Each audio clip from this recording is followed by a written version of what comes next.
Muy buenas noches, amados hermanos y amigos que pudieran estarnos acompañando en este compartir de la palabra del Señor. Nos sentimos gozosos, nos sentimos siempre contentos de este alto honor de compartir las palabras del Señor, y es también una gran responsabilidad porque ellas nos hablan a nosotros, nos corrigen, nos llaman a dejar aquello que no agrada al Señor y a servirle a Él. Precisamente en esta ocasión he querido tratar un tema eh, reflexionando sobre el quehacer, sobre lo que hacemos. ¿Por qué hacemos lo que hacemos? Quiero invitarles, como siempre, a que tengamos la lectura de la palabra del Señor en Deuteronomio 30:16 en esta ocasión. Deuteronomio 30:16. Dice la palabra del Señor de la siguiente manera: Porque yo te mando hoy que ames a Jehová tu Dios, que andes en sus caminos y guardes sus mandamientos, sus estatutos y sus decretos, para que vivas y seas multiplicado, y Jehová tu Dios te bendiga en la tierra a la cual entras para tomar posesión de ella.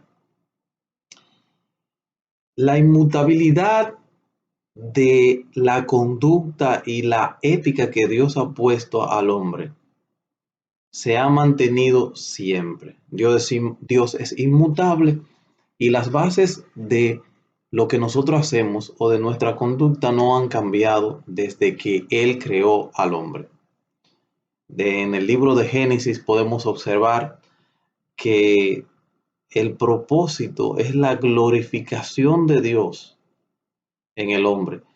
El hombre identifica a Dios como la fuente de vida y significado. Él es su creador. Sin embargo, esta base ha sido sustituida luego de la caída del hombre por la gloria del hombre. La sustitución de la glorificación y el significado de encontrarlo en Dios por el significado de encontrarlo en el propio yo, en el propio ego del hombre, en sus múltiples formas. En efecto, la palabra del Señor nos habla de un personaje llamado Nimrod, que se habla como que fue el primer poderoso, el primer gran hombre de acumulación de poder.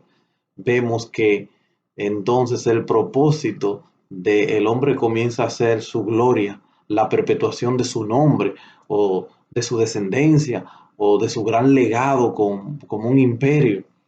Ese propósito y esa fundamentación eh, de por qué hacemos las cosas, por ejemplo, ha variado a nivel de la historia. Encontramos, por ejemplo, cómo en los caballeros de la Edad Media era el honor, o, o encontramos en las culturas asiáticas lo que se llama la honorabilidad. Encontramos también como personajes los samuráis que se regían por un cierto código. Eso era lo que dirigía su quehacer, las diferentes formas que el hombre ha sustituido lo que debe ser su principio, su origen, que es Dios. Nuestra cultura, ¿no? Una cultura basada en los valores judeos, judeocristianos, eh, también nos enseña desde pequeño, basado que no, lo que debemos hacer es portarnos bien para que el Señor nos recompense. La verdad es que Dios nos recompensa, y Dios es galardonador de los que le buscan y da a cada cual lo debido. Eso es una idea bíblica y cierta. Pero afirmarlo sin comprender la extensión total sería decir una verdad a medias.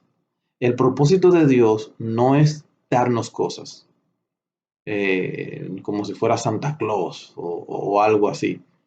Esta idea que se ha enseñado en nuestros países a veces ha llegado a una interpretación errónea, y en la forma de pensar de los amigos, a tal punto que las personas piensan que Dios tiene que darle la salvación porque se han portado bien. ¿Lo ven? porque hicieron bien al prójimo. Eso es una frase que resume mucho la conducta de los amigos a quien llevamos el Evangelio.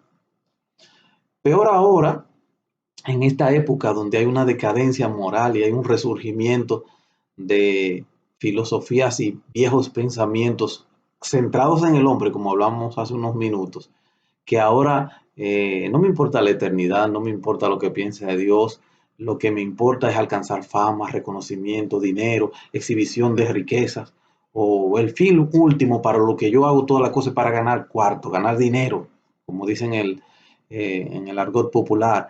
El fin último es ser un artista famoso o ser como ese millonario que veo en la televisión, en las redes o en el internet. Ahora, eso es en el ámbito secular. En el ámbito de la iglesia contemporánea, también encontramos que se escucha muchas veces que todo lo que hacemos es para que el Señor nos bendiga. Todo esto, aunque hemos dicho, como dijimos hace un instante, es cierto que la Biblia lo dice, pero necesita un análisis más profundo e importante. En muchos pasajes, en muchos textos, aparece esta expresión para que el Señor te bendiga, Jehová te bendiga. Y uno de ellos es el que leímos al inicio eh, de esta exposición. Sin embargo, para hacer ese análisis importante y profundo y determinar por qué hacemos lo que hacemos, hemos elegido algunos textos más también de el mismo libro de Deuteronomio, donde Jehová señala por qué va a bendecir a las personas.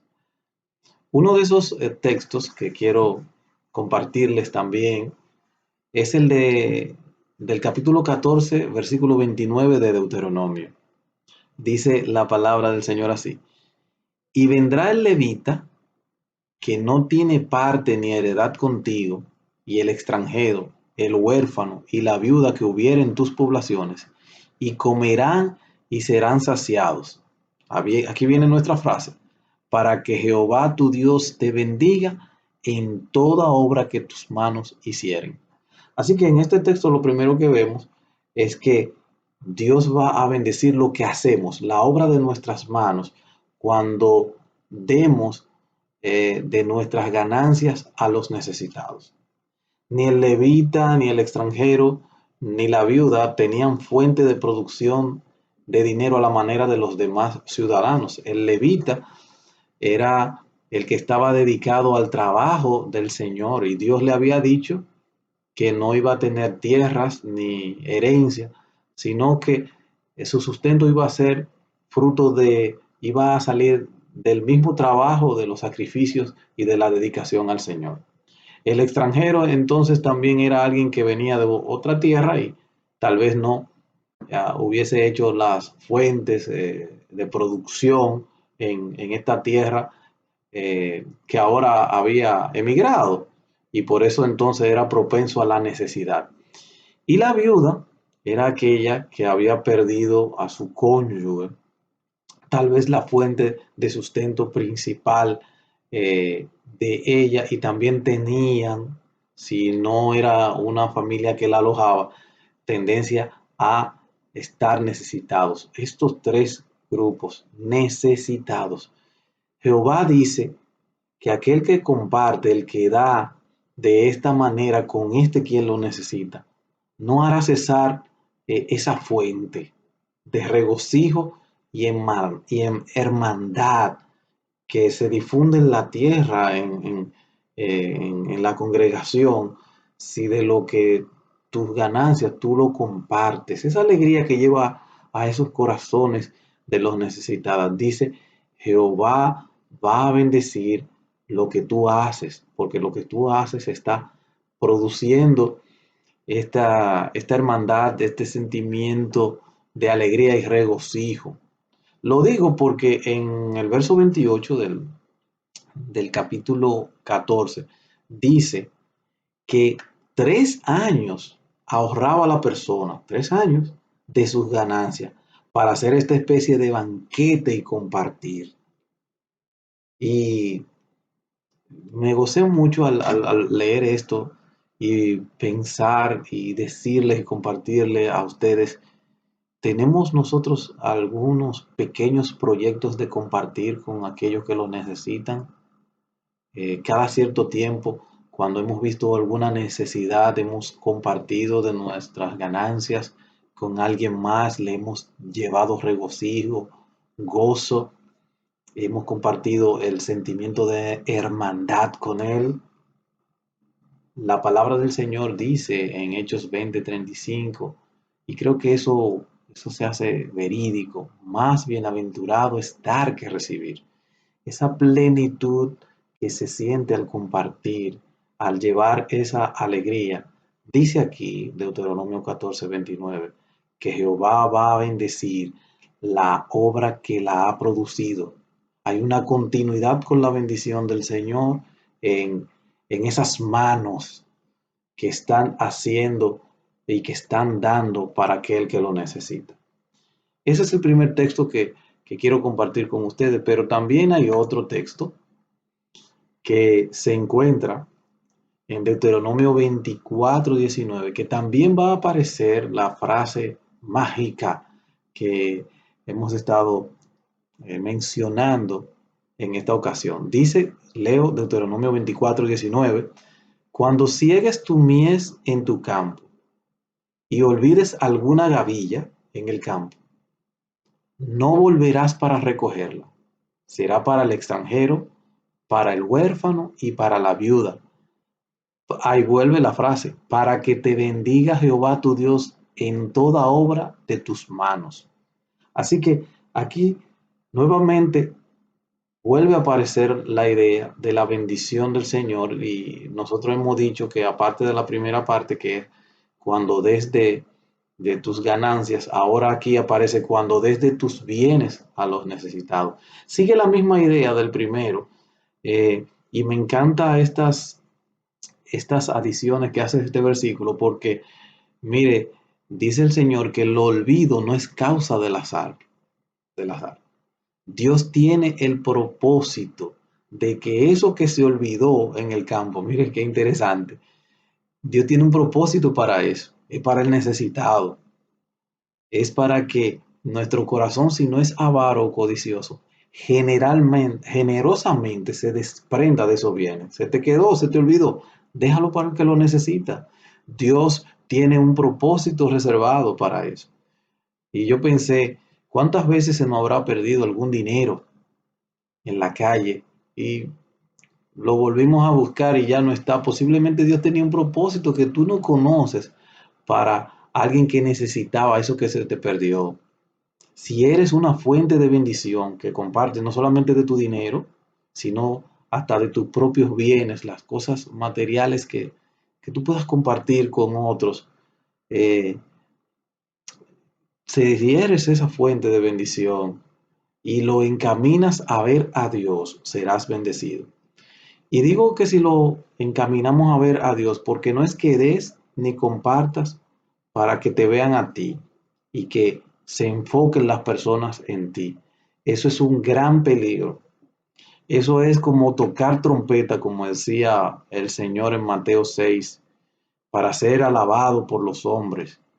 Cuídate de hacer tu justicia para que te vean, para que se enfoquen en ti, ponerte en el lugar donde la gente pueda reconocerte o lo recuerden. Wow, eh, qué difícil es no solamente hacerlo para que nos vean. Ustedes se imaginan y decirlo a veces. Decir el bien que hacemos cuando la palabra del Señor dice que esa es tu recompensa.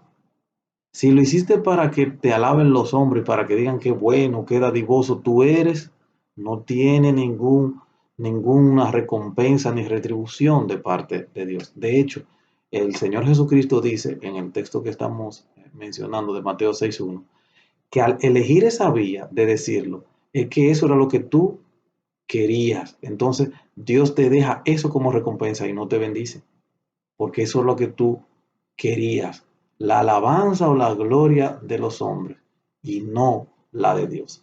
Habiendo observado estos dos textos, yo quiero pasar al último de los textos que quiero compartir con ustedes. Y ese es el que completa el análisis, la visión que hemos anunciado al principio de esta reflexión. Es el que leíamos primero en Deuteronomio 30:16. Porque yo te mando hoy que ames a Jehová tu Dios, que andes en sus caminos y guardes sus mandamientos, sus estatutos y sus decretos, para que vivas y seas multiplicado. Y Jehová tu Dios te bendiga, otra vez lo dice, en la tierra a la cual entras para tomar posesión de ella. Y no es solamente como dijimos al principio, cuando das de tus ganancias, primero, uno, cuando das de tus bienes, dos, a los necesitados. Creo que la parte crucial también para complementar esas cosas es esta, cuando das genuinamente tu amor a Dios. Dice la primera expresión de Deuteronomio 30:16, porque yo te mando hoy que ames a Jehová tu Dios. La base de lo que hacemos, si es nada más para ser recompensados, está incompleta. Lo primero debe de ser nuestro amor a Dios. Dice aquí, que ames a Jehová tu Dios. Un amor que se manifiesta en obediencia. La segunda parte del verso dice, que andes en sus caminos y guardes sus mandamientos, sus estatutos y sus decretos. Es después, en tercer lugar, que se habla de las bendiciones.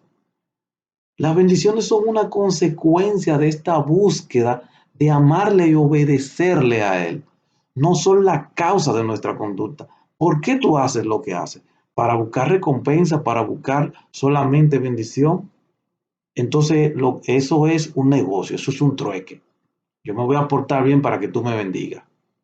¿Qué pasa cuando a tu entender te portas bien y no eres bendecido? ¿Qué pasa entonces? Existen personas que sirven y obedecen mientras hay bendición espiritual, material. De hecho, ni siquiera valoran la bendición espiritual, solamente conocen la bendición material.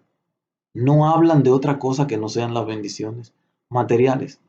No hablan de bendiciones en madurez, en crecimiento, en vidas que han venido al Señor, en vidas transformadas, en matrimonios reparados, en relaciones reconciliadas. Nunca. Solo hablan de bendición material. No conciben bendición espiritual en la pobreza. No conciben bendición espiritual sin la material. Qué triste es tener esta visión cuando servimos mientras nos va bien. Todo lo que nos hemos comprometido es dejado y descuidado porque estamos en la búsqueda de la bendición, de lo material. La gente piensa, Dios no me ama porque no me está bendiciendo materialmente. Dios no me ama porque no me ha dado lo que yo le pedí. No tengo ganas de participar ni de hablar de la palabra, ni de compartirla. No tengo ganas ni de congregarme porque Dios no me bendice. Sin embargo, el más grande mandamiento dice, amarás a Dios por sobre todas las cosas y con todo nuestro ser, sea nuestra mente, corazón, todas nuestras fuerzas, es lo que dice. Por encima de todo eso, no puede ser que entonces esas cosas materiales estén por encima de nuestro amor a Dios. Eso es el amor genuino. ¿Por qué hacemos lo que hacemos? Es nuestra idea primero. ¿Lo hacemos por amor a Dios? ¿O lo hacemos porque tenemos miedo de que perdamos lo que Dios nos da? Dios no puede ser manipulado ni es un juguete de los seres humanos, de ninguno. Ese es el gran error de este mundo. Y si hay algún amigo que está escuchando esta disertación, sepa que este gran mandamiento también es aplicable a ti. ¿Por qué haces lo que haces? Algunas cosas buenas haces para que Dios te bendiga y que Dios no te castigue. Pero amar a Dios, amigo, implica es amarle por sobre todas las cosas y no reservarle nada, entregarle tu vida a Él. Solamente así, decía el texto, cuando le amamos a Él, es que podamos vivir. Dice, para que vivas, decía el versículo que nosotros acabamos de leer.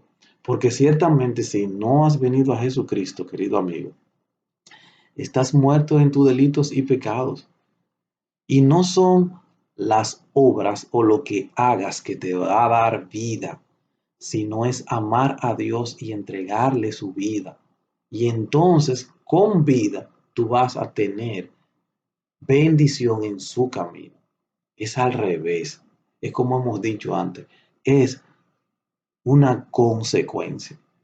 Y quiero ir concluyendo ya, puntualizando algunas ideas de esta reflexión de que ¿por qué hacemos lo que hacemos? En primer lugar, compartamos nuestras ganancias y bienes, pero no por una recompensa, sino porque amamos a quien nos sustenta, que es Dios, y queremos obedecerle. Él es nuestro objeto o el objeto de nuestro accionar. Segundo punto, a resaltar de lo que hemos dicho, amemos genuinamente a Dios. Solo así, cuando no nos bendiga materialmente, nuestra fe crecerá en vez de mermar. La verdad es que a través de nuestras dificultades y de lo que Dios no nos da o nos contesta de manera negativa, es la forma de que Él revela nuestro propio corazón a nosotros mismos, a través de nuestras necesidades, porque entonces vamos a actuar verdaderamente como somos.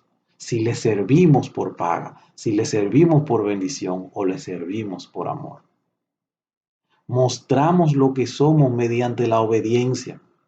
Del texto que leíamos decía, guardando sus mandamientos, estatutos, decretos, y alguna gente tal vez podrían caer en la tentación de pensar que es una redundancia de Dios cuando Él dice mandamiento, estatuto, decreto, ordenanza, y uno dirá, pero es lo mismo, ¿y por qué el versículo está repitiendo la misma palabra? No, Dios tiene el propósito que, de que tú sepas y que tú le obedezcas, no solamente en los mandamientos expresados y resumidos en grandes como mandamientos y estatutos, sino también en aquellos principios mínimos y ordenanzas, que en eso también tú le obedezcas.